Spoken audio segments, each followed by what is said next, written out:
Welcome back to my channel মন পাখি। আশা করি তোমরা খুব ভালো আছো। সো আমিও খুব ভালো আছি। জাস্ট বিন্দাস।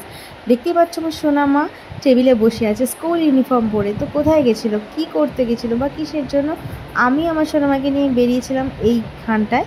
তো সেটা দেখতে হলে তোমাদের পুরো ভিডিওটা শেষ অবধি এন্ড করতে হবে। তোমরা সঙ্গে থাকো এবং সাথে থাকো। এটা হচ্ছিলো অন্য একজন স্টুডেন্টের মা, এনার ছেলেও আমার মেয়ের বন্ধু।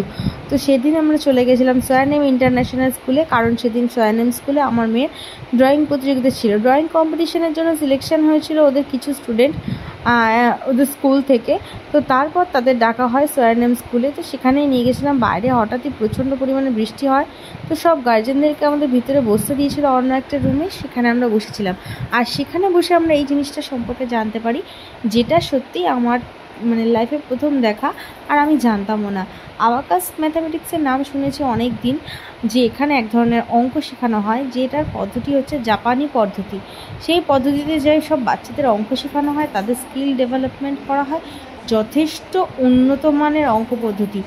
তো এই ম্যাথামেটিক্স পদ্ধতির লেভেলে তোমরাও চাইলে তোমাদের বাচ্চাদের শেখাতে পারো। তো দেখো, আমাদের জাস্ট ডেমো হিসেবে দুজন বাচ্চাকে তোলা হয়েছিল। সেই বাচ্চা দুটো কি তাড়াতাড়ি ধারণার বাইরে সাবস্ট্রাকশন মুখে মুখে করে দিচ্ছিল, সামান্য হাত নেড়ে, আঙ্গুল নেড়ে। তো ওদের একটা পদ্ধতি ছিল সম্পূর্ণ আলাদা।